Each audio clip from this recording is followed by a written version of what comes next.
everybody to Layman's Podcast. I am Angel King of Mediocrity Martinez, and I am joined today by my co-host Eddie, the naturally athletic Galaxian Eddie Nags.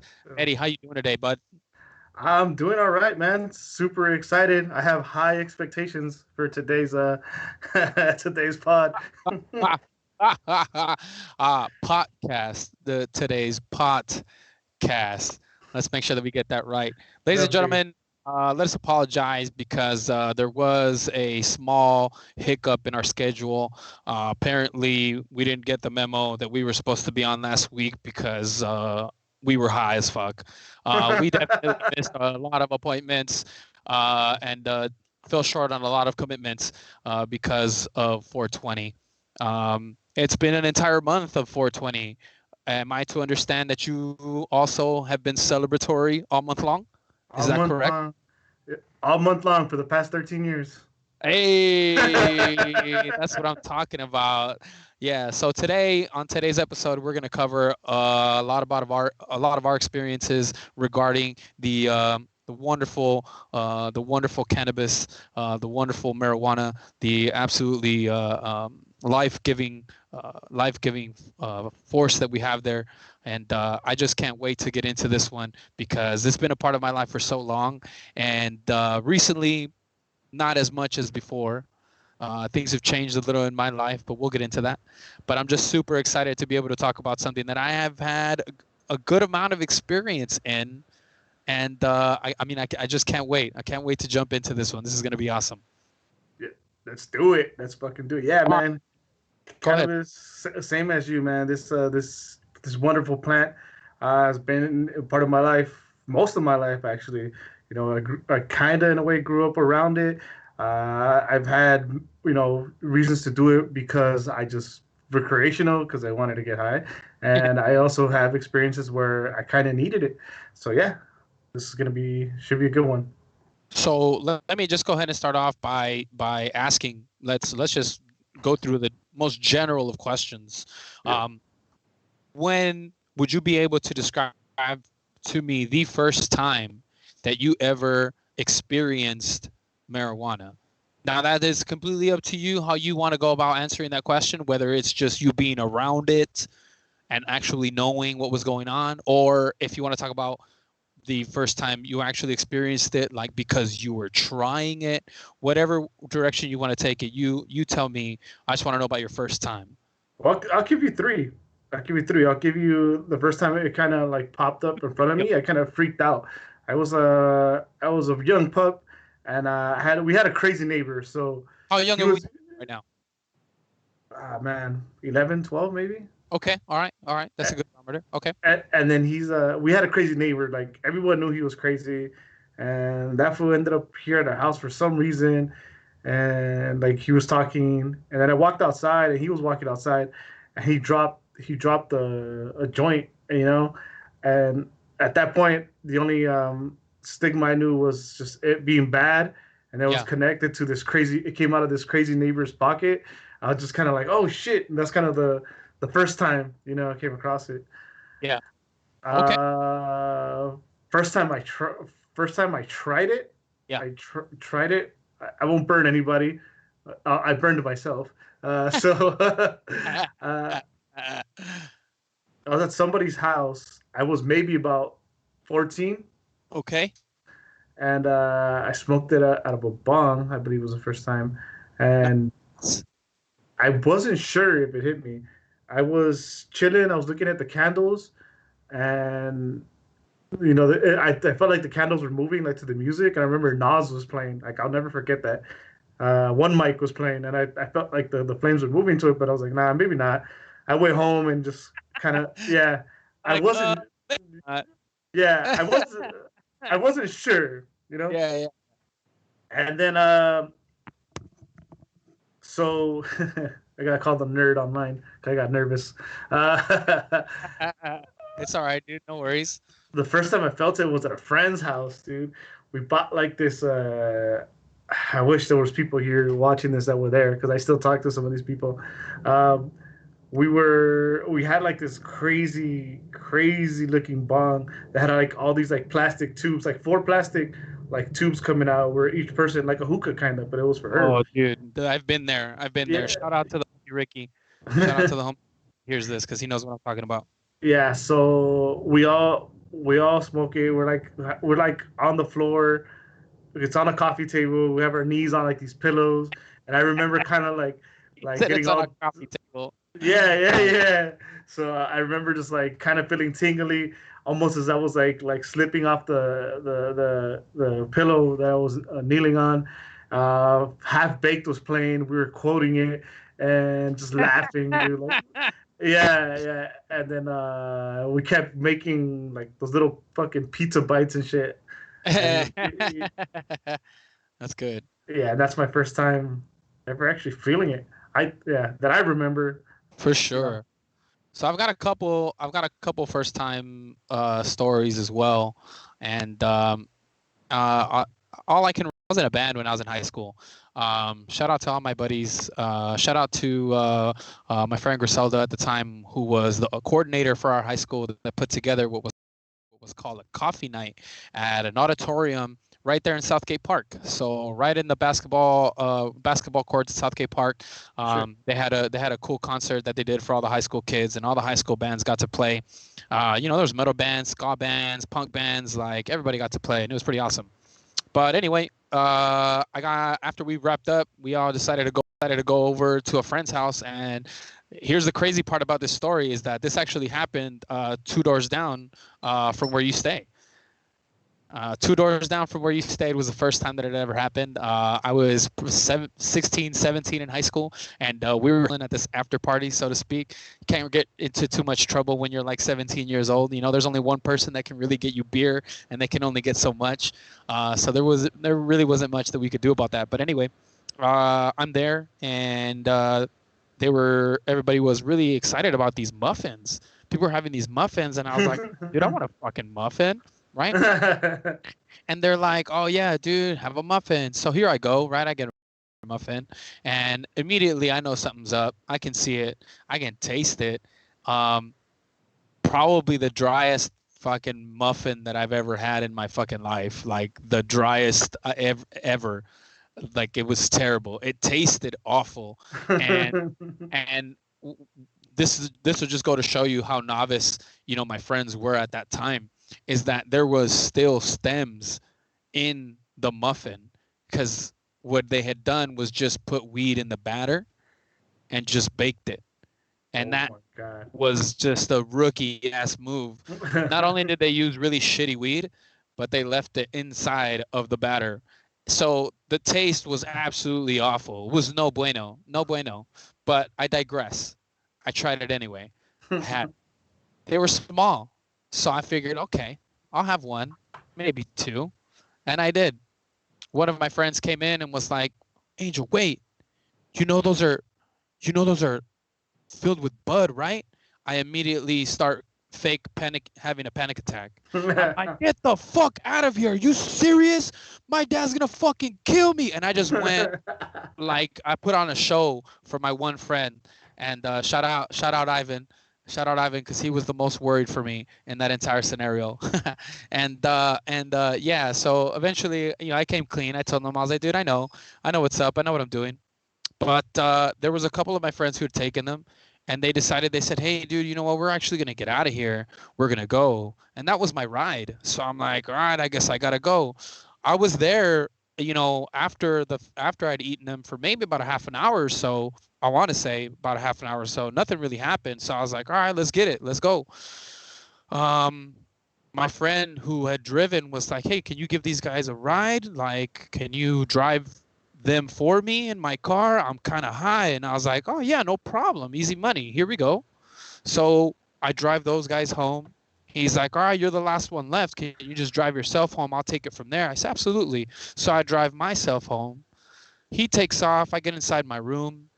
And I got to be honest, at this point, I've forgotten all about it. Like, I'm just not feeling it. It didn't happen. Whatever I was waiting for wasn't happening. Now, here's the interesting part. I don't know why teenage me had a black light. I don't know why. because I wasn't a pothead. I really wasn't. I was a straight. I was a straight arrow. I was a fucking square, a nerd. You can call it whatever you want. But I just was not that type when I was younger. But for whatever reason, I've got a black light. So here I go. I turn the black light on just to chill. My guy, I have never felt like more of a lightsaber in my entire life. I feel like everything I've ever tried after that has been chasing that one high. And I have yet to recreate that feeling. I'm not joking when I say that I felt like a lightsaber. I could hear my appendages swinging. Boom, boom. It was. I caught myself in the mirror of my bed rest of my headrest at one point, and I was just losing it, bro. I was just freaking the fuck out, and I'm by myself. And who the hell am I supposed to tell? The only people that I'm there with are my family, and I'm like freaking out. At some point, I just kind of heeled over and passed out, and that right there was the first time I'd ever been high off of some fucking whack ass muffins that tasted like fucking dirt. Awful, dude. So bad, so bad. Man, I feel like the way you tell it was like laced with PCP or fucking heroin or something. Dude, I have no idea what was in those things. All I know is that they hit like they hit pretty hard.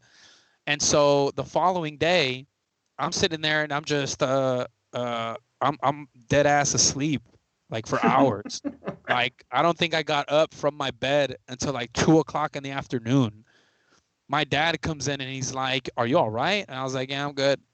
And you know, my dad, come on, man, it's my pops. I can't hide things from him. He's like, "Are you sure?" And I'm like, "Yeah, no, I'm good, Dad. I'm good, thanks." He's like, "All right, you gonna eat?" And I'm like, "Maybe." And that was it. I checked. That was it. That was the last of the conversation. I go to take a dump because at some point I had to get up. I go to take a dump, bro. It smells like weed. I fucking took a dump and it fucking smells like herb, like a lot, like it's potent. And I'm sitting there in the restroom, easy, taking my dump, and I'm like, all right, cool, I'm out. Like let me be out this bitch. I'm out. So I left the bathroom. I went back to my room, closed the door, got back into my blankets. A few minutes later, my dad comes pounding like, "Hey, is there something you want to tell me?" And I'm like, no. I don't know what you're talking about. I don't know. Yeah, my dad was thoroughly convinced that I was getting high in the restroom at that exact moment, and I was like, "Little did you know, I was high yesterday, and I'm not high today, sir." So yeah, that was my first experience with ganja, bro. And I'm not gonna lie, it almost scared me straight, like almost this close, so close. And I'm so glad I didn't let it do that. I feel like I would have bitched that. I would have never touched it again if that would have been my first experience. Yeah. I mean, you know, like everybody's got their, everybody's got their stories and how kind of how they deal with things and whatnot. But I mean, to be honest, man, like it's just one of those things where I wasn't eager to run back out there again. But when the opportunity organically presented itself again, mama didn't raise no bitch, like I went for it. Fuck that noise. Which coincidentally was also at the same house. Except it was in the garage this time. A lot of stuff happens at that house. Well, check it, man. We were in a band at the time. So, a lot of shows, we'd play a lot of shows together. And that was just kind of. Uh-oh. I think we lost Angel's audio. So while Angel's trying to figure that out, so we'll talk about a little bit about how it was. Oh, shit. Angel, if you can hear us, you're putting out a lot of noise, my friend. Okay. So, yeah, so I'm going to talk about when we first started smoking. I'm sure Angel was around the same time. Started smoking around the same time. We're not that far apart in age. It was different, man. Getting a hold of it was nothing like what it is now. people that are gonna become new smokers, and you know, have been smoking for a while, are now, what's the word I'm looking for here? I'm sorry, I'm concentrating on Angel as well. Are spoiled, because it's so easy, man. So easy just to get a hold of it. Walk into a store like it's a fucking 7-Eleven, and go in and walk out with your Happy Meal, your bag of treats, and then the potency too, man. Potency the way it is now, it's way higher than it was before. I used to pay $20 and get like this plant that would just crumble in your hands because it was so trash. Angel, Check. there you go. Am I back? Yeah. Sorry about that, guys. Sorry about You're that, good. guys. You're good. I was listening to what you were saying about being in a shop and whatnot. And believe it or not, I actually in all my years, I've always had a guy. Like I have just always had a guy, and I've got a pretty good relationship with said guy. And so anytime that I was in need of anything, it was always I would always reach out to my friend. And even when this whole thing blew up and everybody was, opening up shops left and right and all that other stuff, I never went out of pure paranoia. I never went to apply for a medical card. I never went to. I had friends who did. I'd go with them to these places and pick up. Like I would do those things, but I never actually stepped foot inside of one myself until very, very recently when it became recreational. And to your point, dude, it's crazy to walk in there and look at all the different ways that you can get high. Ointments, lotions, freaking lollipops, like you fucking name it. Like if there's any way that they can think of to infuse CBD, I mean, they're gonna do it. Like it's crazy. It's crazy. I mean, it is crazy, dude. And sorry, I meant THC. Yeah. So all that, all those different ways you can get high. You talk about. What I was getting to is like the way it was back then. You were lucky, I guess, that you had a guy. I never really had a guy.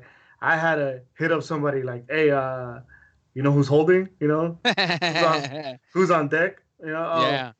Oh, nah, this fool don't have none right now. All right, shoot me. Shoot me. I'm gonna shoot you this guy's number. He might have it. And it was just like this. Like you always had to find it, dude. And Yeah. and then when you did, it was like a fucking roulette, dude. Like this is what I have. Never knew. Yep. Yeah, this is what I have. This is what you get, and the price is this.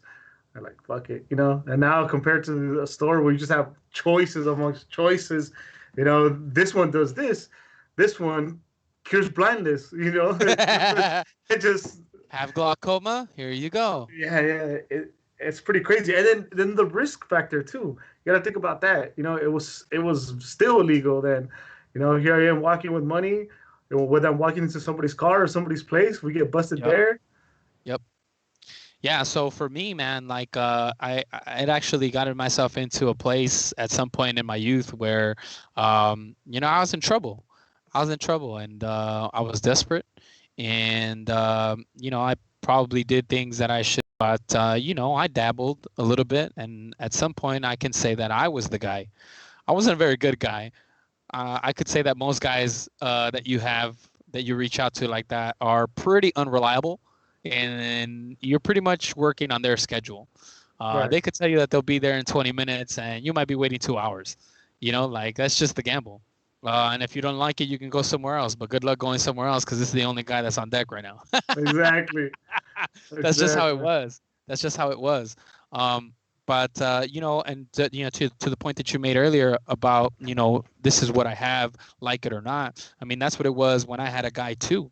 Whatever strain he was holding at the moment, that was what we got. And we could look at it at first and be like, all right, cool. Every once in a while I would just grab and go, and I would have noticed till I was gone that it was like crunchy, you know what I mean, or just too dried out. And it's like, man, this is not what you promised me, like this. And it happens, every once in a while that shit happens, but it is what it is. And it was hard back in the day. It was much harder. And it's so funny because then when it was harder to do, I felt like I was more willing to do more and spend more time and effort and money on it to acquire it then. Seriously. And now, right now, at this moment, I can go anywhere I want. Shit, I can walk 2 blocks down the street from where I stand. Let me correct you. You don't have to go anywhere. You can pick up your phone and have it delivered to your front door. Exactly. And I don't. And I don't know what it is about it now. I mean, I could tie it into, but there's plenty of parents out there getting high as balls. Like, there's plenty, and they're still functioning. Maybe I'm just not that kind of person, though.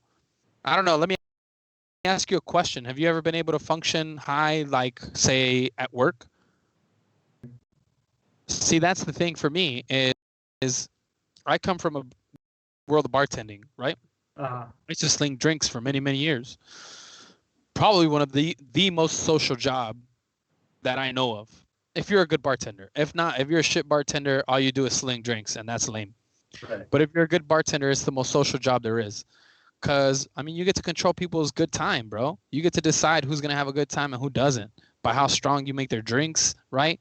Like, or what they have to drink because they're looking for a recommendation. It's awesome. You get to meet a lot of people and you get to have a good time with them. But when I'm high, doesn't matter what I'm high with, like what strain I had, I completely lose my conversational power. I might as well just be fucking dead weight and just stand there and look at you. I would not be able to carry a conversation very far if I'm high, because I tried it and it just didn't work for me. So I've associated the fact that I'm not one of those guys. I'm not a get up in the morning, wake and bake, afternoon blunt, night blunt. Like, I'm just not that type. I'm not that dude. And there's no. Yeah, same. Well, as far as your job, it's funny that you say about not being able to hold a conversation. I would be stuck. I would want, like, my conversation would go to. I would want to go too into depth. I would want to stand there and just talk to you forever. If I, like, say, we're a bartender, and I'd probably serve one drink every 30 minutes and shit. Yeah. Yeah, you definitely have to have a lot. There's a lot going on when you're bartending. So there's many things, and you have to be able to carry on a conversation as well as work with your hands and work quickly. So it's just not something that I would be able to do high as a kite. That's my, that's just the way I see it. Right. So real quick, I just wanted to give you a final tally. I put in a voting for. I asked to be legal in the U.S. I got 92% yes, 8% Sweet. No. Who the fuck is that 8%? I don't know who they are. I don't know who they are, but I don't know what they stand to gain from it not being legal. I mean, we have everything to gain from it being legal, right? I mean, I guess it gets taxed now. That'll probably be the only thing. But other than that, there's so many benefits. One of your good buddies just did it to be funny, so it's basically 100% yes. Nice. What a bastard! I already know who it is too. Yeah, I'm pretty sure you do. Where we at? So, you're good. We were talking about the stigma of what it was like, and how it was when we were kind of growing up, acquiring it, doing it. Let me ask you, have you ever been caught in the middle of smoking pot? Have you ever felt embarrassed by somebody finding out that you've smoked pot or have done anything of that nature? Yeah. Like we were talking about back in the day, how besides getting it, smoking it was another challenge. There was always, not always, but there was that stigma before where it was like this horrible thing. I think especially growing up like Hispanic, the parents think the worst of it for whatever reason. Lettuce. Yeah, so we'd smoke in cars, we'd smoke in backyards, I actually used to have a work van back then. I used to smoke in with friends because nobody would get in it besides me. Yeah. But one time, funny, here at my home, my parents, they had a party, and and there was a group of people that stayed behind, and somehow a joint came up. Came out, and we already uh, we were already a little buzzed, and we're smoking around this fire pit, and somebody was playing the guitar, and my parents come out because they heard the guitar and like oh they wanted to check it out, and here they see a bunch of people like probably like Flee. I was probably like 16, 17, and everybody else was like in their 20s, just passing around a joint, dude, and that shit was like the most awkward. Just I remember like Yikes. not much being said, just people getting up and just starting to go home. And then my parents tell me to go inside. I don't make any eye contact. I just keep my head down and go straight to my room and done. And that Dunzo. was, yeah, that was pretty bad because it wasn't just me, and it was Yeah, family members sure. there, So it was. Yikes. Yeah. So I've had two situations, I would say. The first one was the first time the first time I'd ever smoked. Hanging out at said friend's house, and we'd all got high in there in the garage.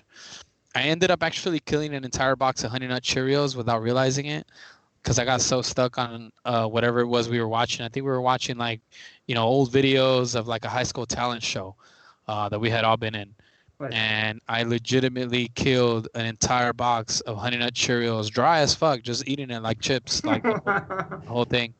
And then the older sister of the friend whose house it was, I guess, came home early.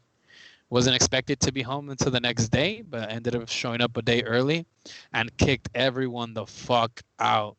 I thought it was a joke at first. No, it was not a joke. We had to get the fuck out and get the fuck out now. And so it was kind of terrifying because I didn't really know what was going on. Like, and I'm like experiencing this all, and I'm like all high and stupid, like, oh, yeah. So it was pretty bad that day. The other experience that I have is I used to get really stoned a lot. Um, living with my mom, we stayed together at a place in Wilmington, and we would make it a habit whenever it was a lot of us not to smoke too much inside the house. Instead, we would, go to the backyard or, like we had like an old beater back there that we never fixed. So we would just get high inside it, like just kind of post up in there, so to speak. But one time during a family party, we went back there and we'd all got high as fuck. We were just so faded, everybody. And I mean, back in the day, the fashion was, and I mean, and it still is today, just not for me anymore. I don't do it as much anymore, but I used to do it pretty much every single time, as many times as I could, as we would hotbox the shit out of that car, like a lot. So I mean, everybody was coming out of that car, red eye Jedi. I mean, dude, we were just on another planet, and we were walking in, and it was the hardest. It was the hardest thing because there's so many tias there, and they're like, "Hi, mijo," and I'm just like, "Yeah, I am." But seeing my niece, I think was probably one of the harder things because she looked at me and she's like, "Tío, oh, what's that smell?" And I'm like, nothing, mija. Like it's my cologne, It's and then my sister straight burned me because she's like, Ginny, those neighbors that we have that are constantly smoking, and she's like, yeah, and she's like, yeah, and I'm like, bitch, why would you burn me like that? Like, that's cold blood. But also, I can't really be mad at my sister. Like, she's just telling the truth. It's true. I was high as fuck. Like, I shouldn't be ashamed of it. But at the time, I was. I was like, fuck. Like I was really like all like in my feelings for all but 5 minutes until I got food. Then I got food, and I was like, fuck, I didn't give a fuck. I was like, and I didn't give a shit. I was like, fuck your judgmental ass. Yeah. I'll deal with you later. Yeah. But those are the two experiences off the top of my head that I can remember, kind of the time that felt shame, so to speak, for it. This is not a topic that we have here for today, but since you brought up the food and how that kind of distracted you, real quick, Yeah. go to munchie. Oh man, I think it depends on what period in my life you asked me that question because there was different things available. Like I used to remember going and getting like it used to just be straight up hot Cheetos and then 7-Eleven, specifically one that's on California and Liberty in the city of Southgate. Shout out. I don't know why no other 7-Eleven could get it right except for this one. They had a fountain.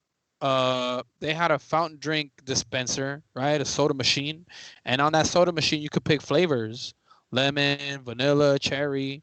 And I Right. used to take the cherry and the vanilla, a little bit of each, and I would put them into this black sweetened tea that they had there. Oh my god! Woo! I've never found another one like it. And I don't know, I've gone back to that same one recently and I've tried it.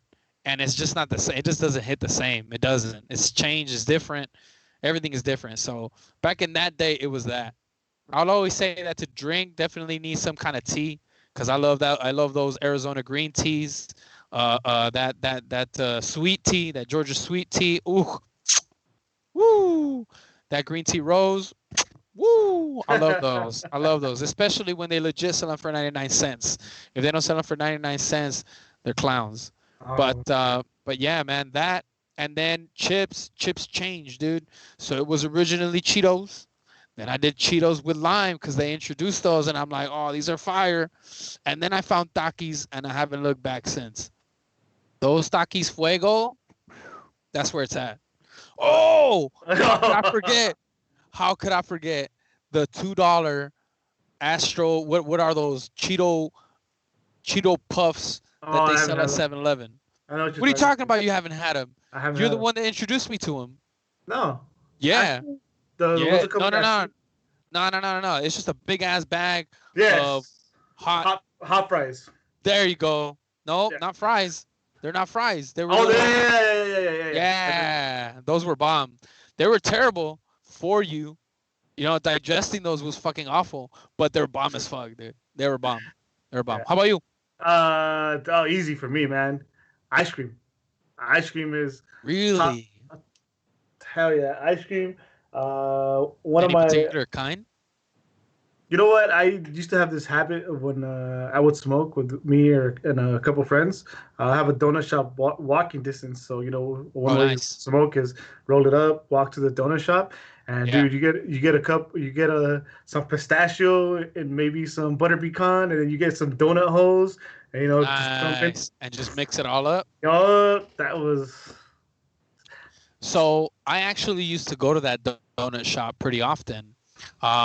When I first got my car in high school, I want to say I think I was like 16, and I drove a Mustang 5-point slow convertible. Damn. Bro, it was pretty boss. I'm not gonna lie. I didn't have friends. I didn't have very many friends in high school. But when I started driving, all of a sudden everybody wanted to be my friend. They could all suck a dick though. I would straight drive away from people and be like, no, because I remembered the real ones. Anyway, yeah, one of the traditions that me and my boy had, who he hates me still to this day, because I would do it all the time, is I'd wake up. He'd be like, "Hey, bitch, you going to school?" I'm like, "Yeah, I'm gonna go to school today." He's like, "Nah, for real. Are you for real going to school?" What are you talking about? So then he'd come over and we're supposed to go to school. I'd be like, all right, we're gonna go to school, but we're gonna go get donuts first. He's like, oh fuck, come on, dude. And I'm like, get donuts. Like, so we would go to that donut shop that's right there. And that particular donut shop would have day old donuts. So you would Yes. donuts from the day before, and they were like super cheap. You could get like a whole dozen donuts or more for like $2. It was the best buy ever. So I show up to school with a fucking box of donuts, handing them out. Like that shit was the best. But yeah, sometimes I would get lazy after buying donuts, and then each, or maybe I want to go to the park, and I wouldn't end up going to school. That would be the beginning of a good ditch day. It all started with the donut. Fucking again and again. I wasn't even high at this time. I wasn't even high. It was just a story about the donut shop. That donut shop is still going too, and it's open right now. I'll tell you that much. Might check. I have to check that out later. So I was just I'm marvel I'm in I marvel at at the places that are open right now and are able to stay open, and I'm glad. I'm glad that there's so many places right now, selling food and beverage that are able to operate still. Because, man, like you can only do so much of that stuff, yourself at home. Like there's only so many things that you can do at home, and I mean, listening to myself talk about it, like these are totally first world problems. Like Yeah. like we're fucking spoiled. That's a fact. It's a fact. But it's become a customary way of life, and it's really, really hard not to get that extra bit, whatever it may be for you. Whatever. Some people look at McDonald's as a treat, and that's what they get to look forward to. Other people, you know what I mean? Like they're not getting their steak at Pacific Dining Car, which if you haven't had a steak from Pacific Dining Los Angeles, do yourself a fucking favor. When this is all said and done, do yourself a fucking favor and have a steak for Pacific Dining Car. That shit'll set you back $40. That shit is prime, my friend. Fucking mint, delicious. We're about to lose Chewy right now. He's just gonna run off and go get that steak. Dude, it is such a romantic setting, dude. It's pretty chill.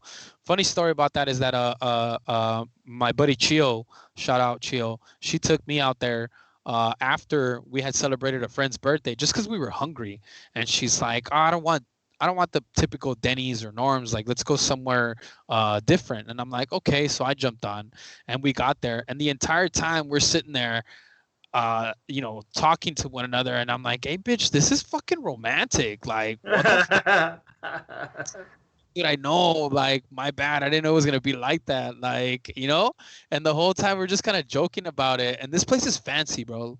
You wanna know how fancy it is? Let me tell you how fancy it is. They don't have paper towels in the restroom. They had folded towels, reusable, in the. So after you washed your hands, you dried them with a towel, a terry cloth towel, in a bin where they would be then rewashed and put back out again. That's how fancy Pacific Dining Car is. You know what, man? I'm gonna look into that place because, I mean, did they really wash them? For all we know, this is where the coronavirus spread started. It's my fault. God damn it. Honestly, you should look up Pacific Dining Car. You should get on their emailing list because once a year, they do this famous baseball skirt. They do this famous baseball skirt steak, I want to call it, maybe. But it's a pretty thick piece of steak, and you can go get this piece of steak for $1. $1.29, and you can get a gourmet fucking steak. Sides are fucking expensive because everything is a la carte there, obviously. But it's fucking it's well worth it, man. Well, that's a sick ass plug, man. We should get a free meal. So I'm just talking about it because I love it. If they were to want to give me a steak because I was talking about it, I mean that's great. But I'm just saying, Pacific Dining Car, shout out, shoot that steak. and that does it for our steak segment of the week. Oh man, that's no, that's good. I like that a lot. But anyway, we were discussing, that was we kind of went with food on that one, which we hadn't really discussed before prior, but we talked about getting caught. Now let's talk about being part of big groups. Let's talk about how much this joins people together. I personally have experienced it in many levels. From concerts, festivals, parties, like you name it. I've been in small circles, large circles. I mean, I think that I've been, in the same circle with anywhere between 15, 20 people at a time. Yeah. And it just really depends on where you're at. And the funny thing about it all is this coronavirus thing makes you really think about it. No one gives a fuck when you're smoking pot. No one fucking cares. No. I commented to somebody the other day and they're like, dude, don't you know weed kills everything? Dude, I used to share blunts, pipes, bongs, like you name it. Everybody's putting their hands and mouths on all that stuff and nobody gave a fuck. No one ever gave a fuck. No one bothered to say anything. It was always just the norm. That's just what you did. It's just what you did. You would complain if somebody, wet the blunt, but I mean that was the most you would do. You just burn it a little bit with the flame. It would dry up, and we're back in business. All good, no harm. Well, Good and as nobody new. thought about the fact that when you roll a blunt, you're just like, you know what I mean, just to get that thing going. The guy's And if making out. plug, I roll some pretty nice blunts. I haven't rolled one in years, but I'm sure that if I were to get my hands on one right now, I could roll a sick ass blunt. I'm gonna put you to the test. Yeah, dude, I'm with it. What's up? I'll roll them for. I'll smoke them with you as much anymore because I can't be getting high like that no more. But give me that. If you give me that, I will roll it and you will enjoy it. I pride myself on my blunt rolling abilities. But what about you, man? You know what?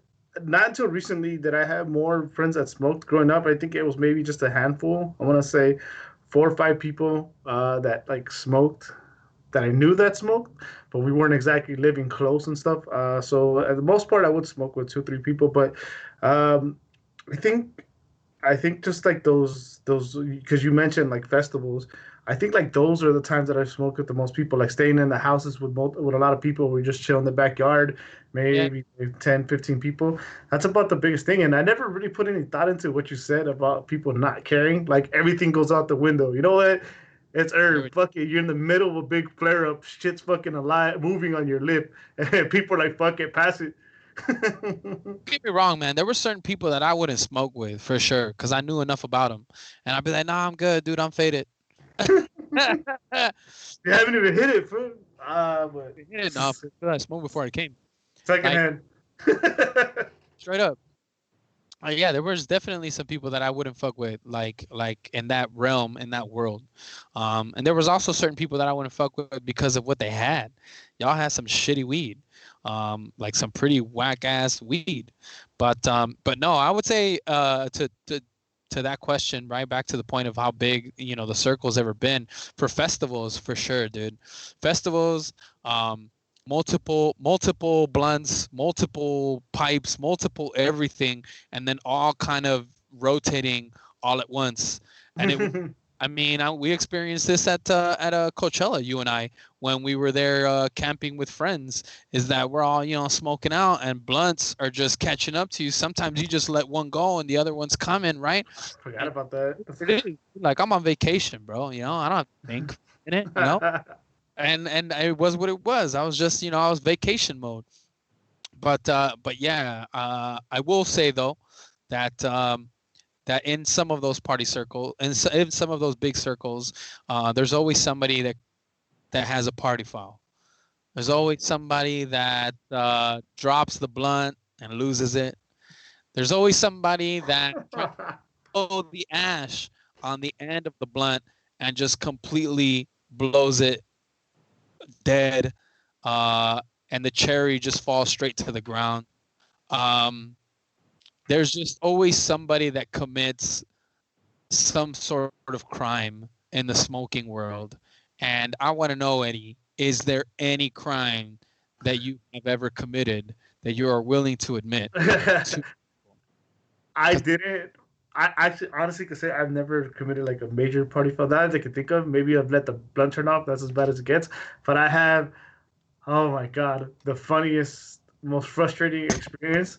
That first, it actually happened the first time I felt high at this house with that fucking crazy hookah like thing. So I have a family member that you guys know. All right, So he's a little younger, I'm aware. and he picks up the bowl and it has a down stem. And so he's like, Yeah, "Oh, what is this? What is this?" He picks it up, and the stem just falls and it shatters. yikes.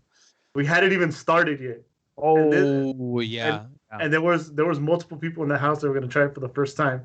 yeah. So we get a ride and we go look for a down stem that fits it, dude. We ended up finding it at Yuri's Records. Nice, Yeah. nice. Shout out Yuri's Clutch. I Yeah. would always pick up incense there. Yeah, but everyone was pissed at him. It was just the funniest thing. I wish he was listening to this because he'd probably laugh about it. He definitely remembers. Oh yeah, for sure, for sure. And I know. I personally have committed many a crime. No crime was ever worse than the time I broke not one but two pieces in the same rotation. Yeah. So we're there at a friend's house and we're all getting lit up. They passed me the piece. Somehow between me and the next person that I was trying to give it to, I don't know where the handoff went wrong, but the piece hit the deck. It was noted that it was my fault. And I'm like, that's kind of bullshit. It's not really my fault. Like handing it off and they should have grabbed it. Which now I learn for anybody out there, you don't ever drop anything into anybody's hands. Don't ever drop things into people's hands. Put it in your hand and stick your hand out and let them pick it up. That's how you handle it every single solitary time. That's how you keep from dropping things and breaking That's things. insurance. A little tip for you guys out there who don't know it yet. But anyway, I digress. The one piece broke. Everybody's kind of tripping. They're like, oh, fuck, right? Luckily, my boy whose house it was, who shall remain nameless at the moment, he had another. Was like, don't even trip. I got another one. It's all good. Like, it's all good. Just pack it. Let's go. So here we go. And yeah, he grabs it. It starts going. Everybody's making fun of me. Like, oh, like everybody's being really careful, handing it to one another. Like, it's to me. And they're just kind of clowning. And I'm like, ha ha ha, guys. Like, really funny assholes. And then it comes to get to me. So I stick my hand out to get it, which I shouldn't do. And the other person dropped it in my hands, which they shouldn't do. And I wasn't able to grip it, and it fell right out of my hands and it broke. So I broke two pieces in the same session. And I was, yeah, that had to be the hardest I have, biggest crime I'd ever committed in the smoking world. Like that was just bad upon bad. The amount of embarrassment, sweat, and just overall angst from that moment was so bad. It was tough. It was you tough were to. you were living through a Southwest commercial. I mean, dude, it was tough. It was Do you, tough. do you remember I those? meant though. Huh? Do you remember Say those?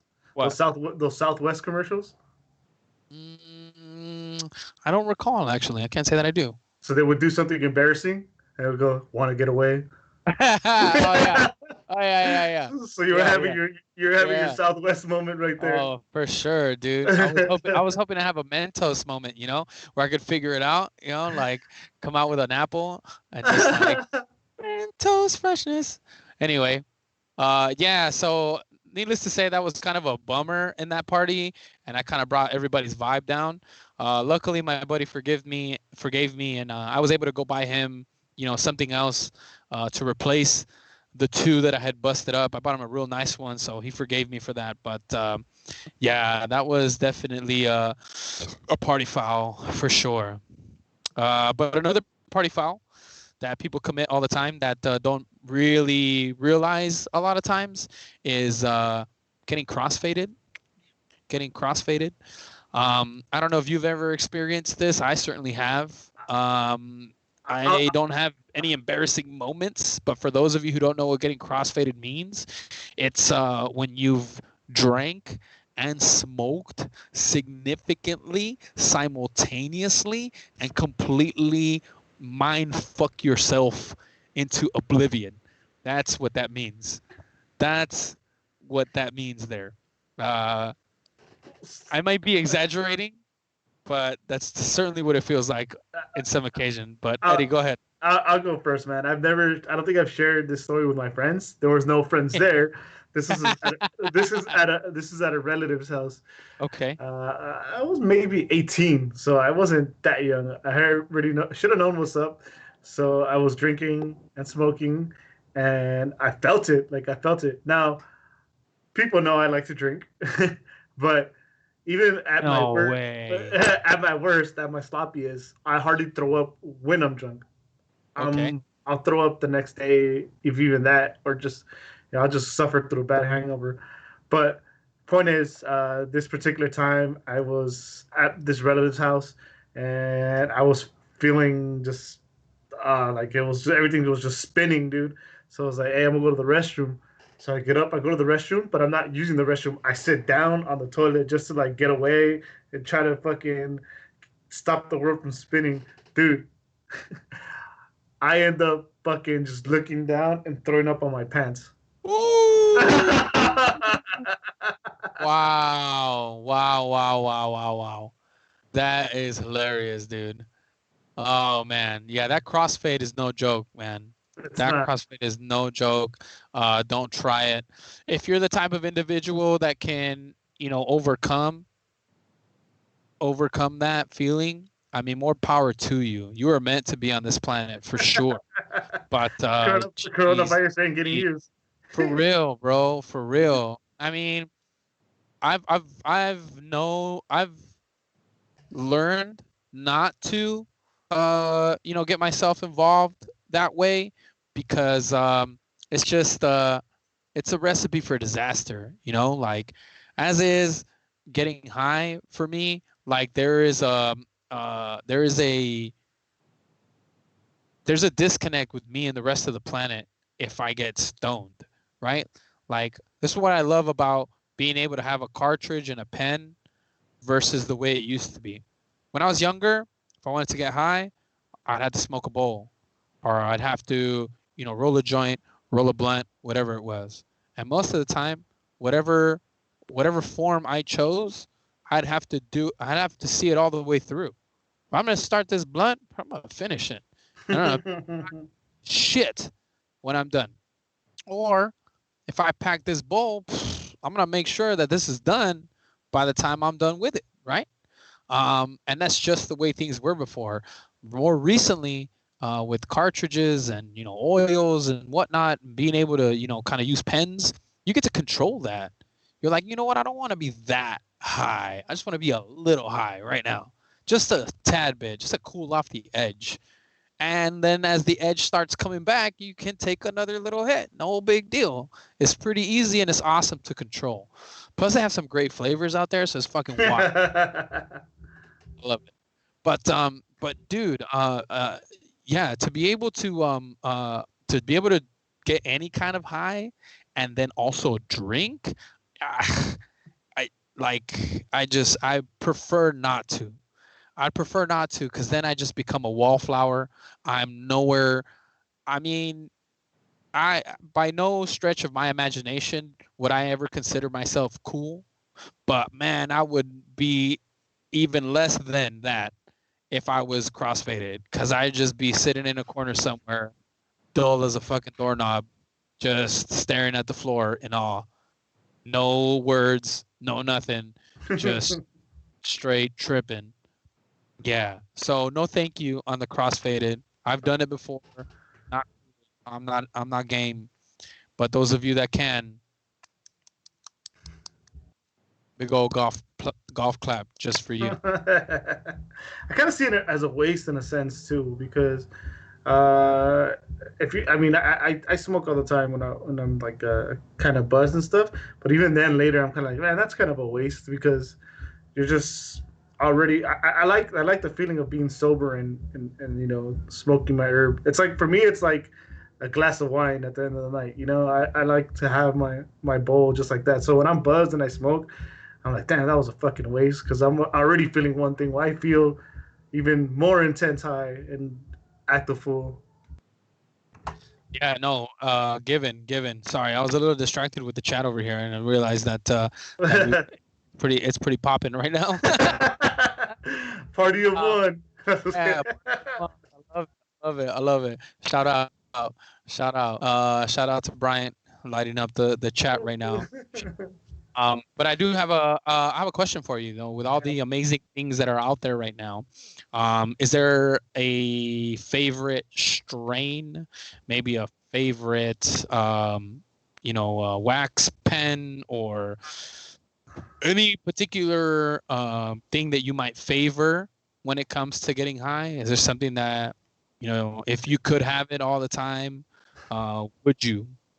Yeah. So one thing now that it's kind of important. We talked about how we used to go to one guy and they're like, "This is what I got. This is what you get." But now with all these shops, everything opening, the most important thing is consistency. Consistency because one day it could hit you really high, it could be perfect, or it can be. There's even times because I'm an indica guy personally.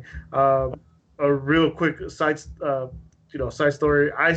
When I would hit like 23 or so, I suffered from really bad anxiety, like to the point where I was rushed to the hospital thinking I was having a heart attack, like that bad. Uh, and I got prescribed all kind of things like Xanax, which I hated.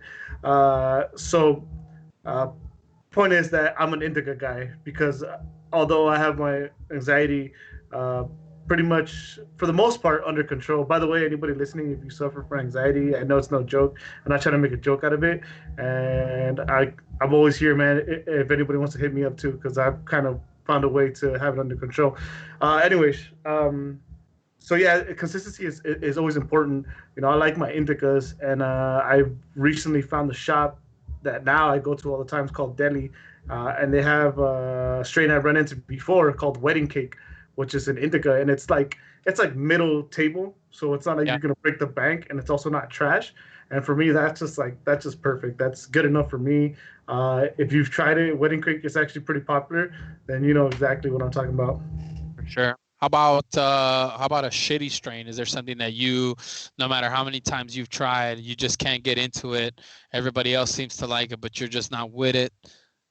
I don't know how many people like it, but fucking shake or those free joints that give you, oh, first time patient, here's your free joint. Here's your free joint of cut grass. here's your, here's your first joint of Kentucky Blue, for sure.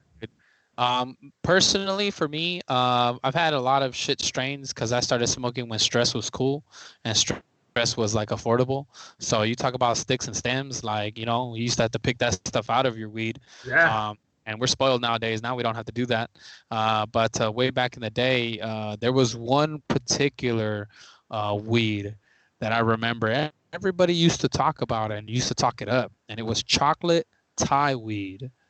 Chocolate Thai weed, everybody made a big deal about because I guess it was probably like one of the first like real flavored weeds there was, Mm-hmm. and it legitimately did kind of taste and kind of smell like chocolate, like a little bit. But at the end of the day, that shit was still stress and it was still whack, and most of that stuff always just kind of gave me a headache. So I never really fucked with it. As soon as I found out that there was more premium shit available, I mean, that's all I wanted. Like, I just wanted the dope shit. My favorite by far, though, is without a shadow of a doubt, there will never be another, is GDP, Granddaddy Perps. Oh That's yes. the bomb, bro. If you can find that anytime, I mean, whoo, that's just where it's at for me. I love it. It's an indica as well. But that's definitely one of the ones that I favor anytime that I come across it. If it's available, if they've got it, that's probably one of the only ones that I've ever sought out and asked people if they have that, and if they don't, I move on, because it's a mood. I'm in the mood for that. I like sweet tasting things. Shout out to my girl. I like sweet tasting things. So GDP definitely fits that, and I don't like being all fucking, you know, uh, obliterated, so to speak. I like being able to still function and still work, and yeah. But let me ask you this question: what is your favorite pastime? uh, While, hold on, while hold on. I got somebody calling that they wanted to be on for some reason. All right, man, go ahead. They should be able to hear you. This is Jimmy from Wisconsin. First time caller, long time listener. Love your show. Now, one thing I want to say is we haven't had enough UFO talk on this show, but that's another matter. Let's talk about what you guys are talking about right now. Right now, talking about high times. I remember, now this isn't directly hot time, but this is first time I go to the bar with Eddie Campbell's right here. All right?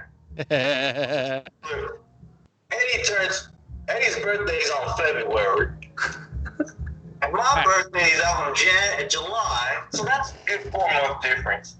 Now, I remember Eddie was like, yo, I want to get drunk at a bar on my birthday. I was like, yo, but I ain't 21 yet, brother. He's like, oh, I don't care a goddamn thing. I want to get drunk.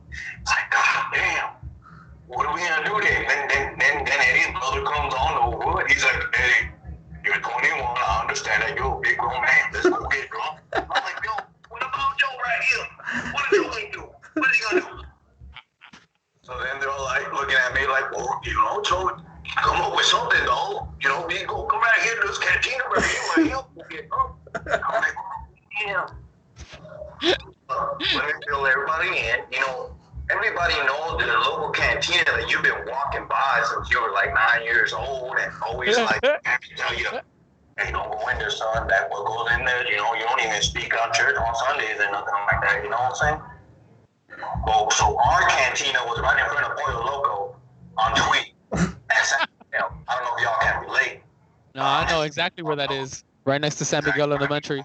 Always with, you know, those nice little old school cowboy flags coming in. You know, they see you, but they don't see you until you go all the way in.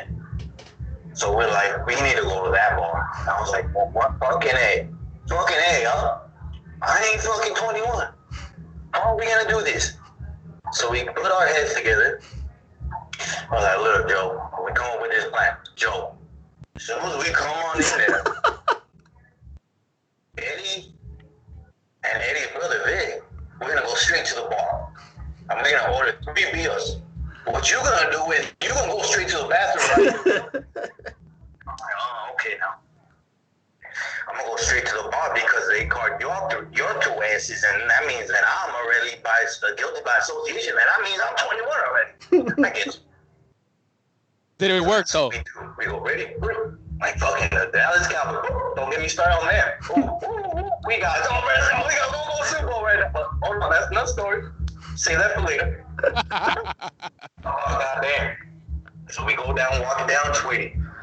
We take a couple road beers now. We ain't scared. A couple road beers. Go downtown Tweety. Heading westbound. We get to the bar. It's game time. First one up. Who else but Joe? Get him in there, Joe. Where the sun don't shine. Oh no, it's okay, brother. I'm going. I fucking run up in there and I go straight to the bathroom. Straight to the bathroom. Eddie, and Vic, them being 21, we're going in all nice and casual, like if it's fucking GTA number 2. Yes. I go in there. I really don't got a piss, so I just, you know, more than 3 shakes, you're just playing with it. So, So you went in the bathroom to play with it. Got it. I see Eddie and Vic sitting all the way in the back with some 3 beers right there, nice and cold. I'm like, oh, I just walked straight back. One of the bartenders talked to me. Oh, excuse me, sir. Oh, I'm sorry, I don't speak. Not American. That was the end of that. We sit. Your nice cold beers while this nice, you know, we got ladies running up left, right. They want to sit on our lap, saying that they like us. I mean, I thought I was Puff Daddy for a minute.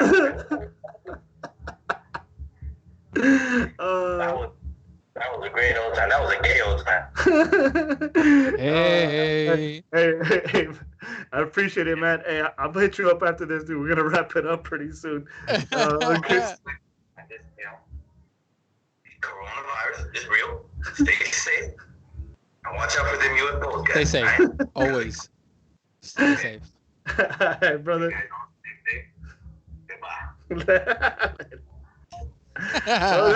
That was totally from left field. So, yeah, that's a good friend of mine. He actually burned himself a couple times. I don't think he realized it. Uh-oh. Incriminating evidence. That's for sure. Incriminating. Yeah, good guess. Yeah. That's quite the guess. Quite the guess. Yeah. But just to go back to what we were discussing. Wait a minute. Were we discussing still best strains? What were we talking about? You were getting to a pastime, favorite pastime. Oh yeah. What is your all-time favorite thing to do while high? A good movie. A good movie. Question now. What type of movie is preferred? I'm gonna assume comedy. I'm gonna Yeah, assume comedy. Is that yeah, right? yeah. All right, Comedy. super cool. Now, would you prefer hanging out at home watching a movie? Or would you prefer going out and being in a theater Damn. watching a movie? Depends what mood you're in, man. Nah, theater. Fuck that. Give me the whole. Right? The Uh, experience, give me right? those Right? $30 nachos. You know. What I would give right now at this moment in my life to reach out to someone that works at a theater or owns one that could essentially for me and a group of my friends and family be able to mark chairs that are 6 feet apart from one another and be able to take up an entire cinema, an entire theater, and be able to watch a movie or perhaps play games of our choice on a giant big screen. AMC, Edwards, shout out at me. Let's get this rolling. You guys can be making some baller ass money right now. Might not be what you were making before, but you can do it. I People got believe them in you. checks. People just I got them believe in you. checks. You know what I'm saying? You don't need that many people to run the projector. You don't. You don't. It's funny. I have an article bookmarked from LA Times that I'm gonna check out later. I don't Okay. want to go too off subject, but it starts talking about how we're gonna be in a new normal and how Right. that drive-in movies might make a big comeback because of it. Hell yeah. Hell yeah, they are. Shout out Paramount. Shout out Santa Fe. Hell yeah. That's gonna be. That's the first thing. If they open that up, I'm game. Like I'm super game for that. Like that sounds amazing. It's definitely one of the things that I experienced when I was younger, driving in theaters. They were kind of out of fashion by the time I actually got a car. No one really did that anymore. And I always enjoyed it. I enjoyed it when I was a kid. I was sad not to have it in my adult life. And I know that they still did it kind of at at some places, but dude, I want to be able to show up to a spot like that with some dope ass sounds and have that thing bumping in my car. I would love that. Yeah, Nothing. they need to perfect that because even the last, I think it's really fun, but I would never go see like a blockbuster movie like Star Wars or anything like that. I'd never go to the drive-in for that, but it's fun. I've gone like as far as dates, which is fun because you could pick There up you food go. wherever you want, you know. Exactly. And I've actually gone with a group of friends where you pop open the trunk, you have chairs, and you can sit outside of your cars and watch the movie while it's playing. It's dope, man. Drive-ins are underrated. I'll tell you that much True. True. True. True. I because like that. because you can talk, you know, too as Yeah. well. You Yeah. know, that's why I like never go to go see a blockbuster movie. Go watch fucking Godzilla 3000 or whatever, you know, comes out. Yeah. Sure. And so back to the question, I would say that for myself, favorite pastime would probably be, if I can be honest, if I can be brutally honest, like eating a good meal, but like, if I could have it without having the social awkwardness that comes with having to order from a restaurant, would be amazing. I think once I get over that, again, because it's always a stigma, at least in my experiences, it's always been a stigma to go to some places and just be stoned, to have someone level with you, knowing that you're high as a fucking kite, and just kind of like, we get a little stoned in the parking lot, having somebody be able to just take that weight off my shoulders and make me comfortable. I'm like, fuck yeah, I did, bro. Now let me get that fucking burger, right? Like to get all that going, like it's great. But I love eating, and I love eating good food when I'm stoned. If I could have all of that, if I can eat good food, watch a movie, play a video game, I'm a happy dude. Like I'm a simple man. I'm a simple man, and I just want simple things, So that's definitely I would say eating above it. We'll get you past it because one of the things I love to to eat when I'm high and I have to go out because I like it fresh is sushi. So we'll That's great because I was just about to say, bitches. Eh.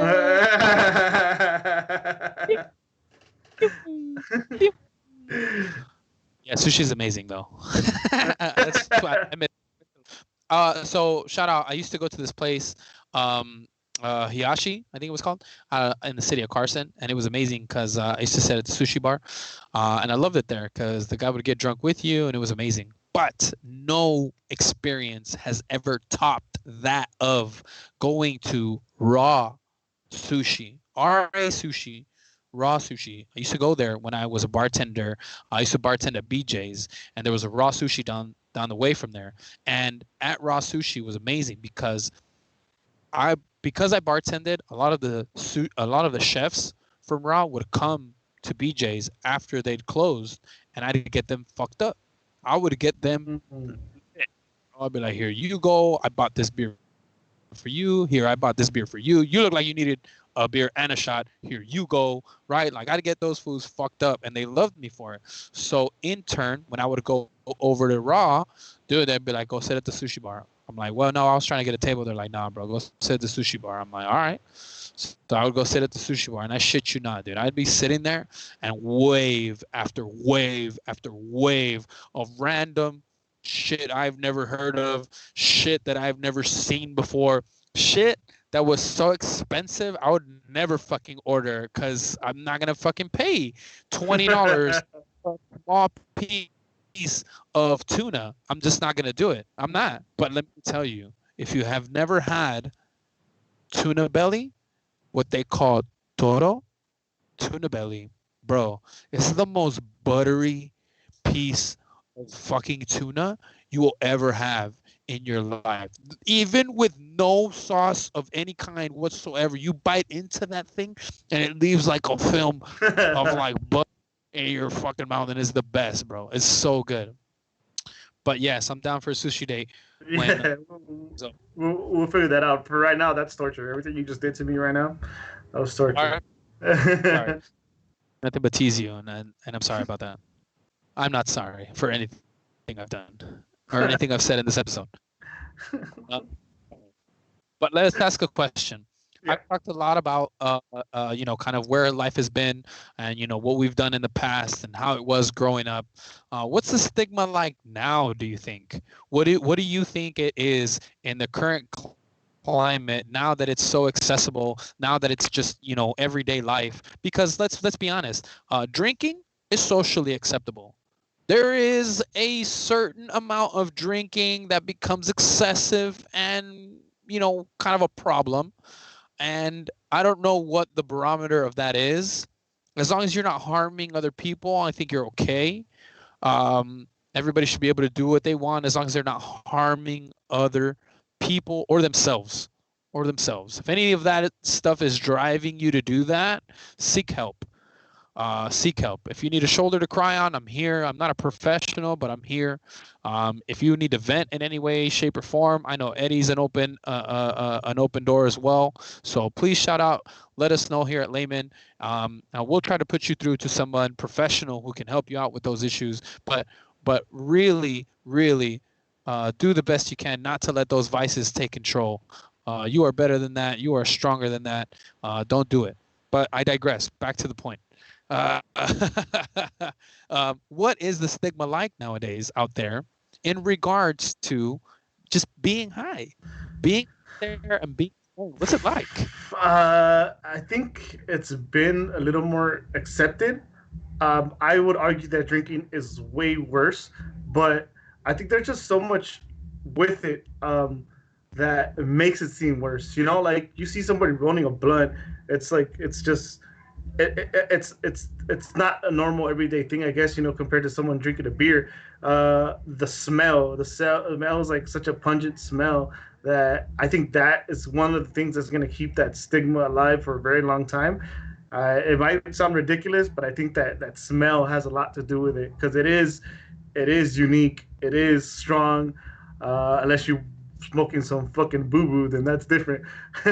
But Yeah, man, I think it's eased off, but I still think people look at you kind of weird, whether if you smell like it or they see you smoking or they know you're a pothead.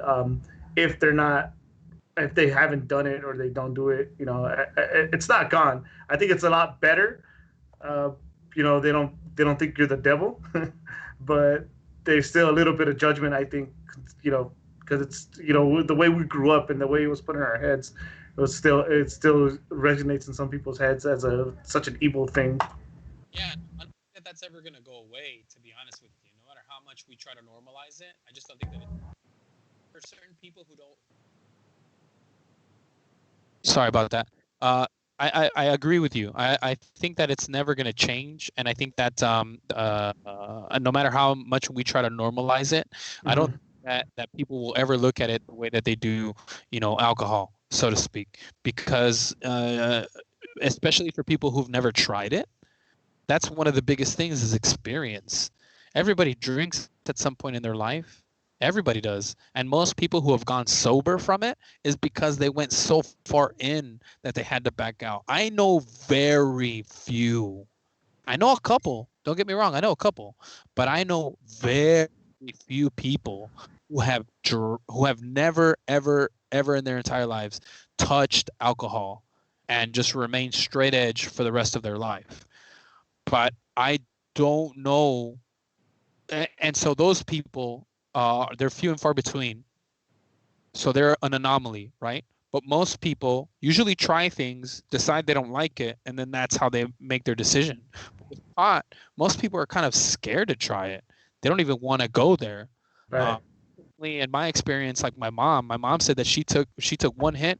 She had mad anxiety. She didn't like the way it made her feel. This was the last time she touched it. She was like a teenager. Hasn't done it ever since. My dad, I would say that he's got different stories, but I'm not going to burn him on here. My grandma burned him. My grandma burned him straight up. But anyway, yeah, I just don't think that it's ever going to be normal or accepted like that. And I just feel that you just need to get around the right people to feel better about it if you need to feel better about it. Right. As long, again, I'll go back to the point that I made earlier. As long as you're not harming yourself or harming others, I don't see any problem with it. Don't be getting fucking high and then driving places and shit like that. Like, don't be crashing into people. Don't do stuff like that. If you're the type of person that's gonna get high and go to work, that's cool. As long as you're not taking care of people. Don't fucking get high and then go report to a nursing home. Don't get high and go babysit. Like, don't do shit like that. Like, that's probably one of the reasons why I smoke less nowadays, is because if something were to happen to one of my children while I'm on duty, I want to make sure that I make good decisions, smart decisions. And if I'm not capable of doing that, I think we might have lost him. There goes. The well-being of my. Hello. Okay, there you go, Angel. We missed you. Heard like spew. That sucks. Bottom line is, if you're gonna get high, that's cool, man. Just don't hurt anybody or hurt yourself. That's all I want to say about that. Yeah.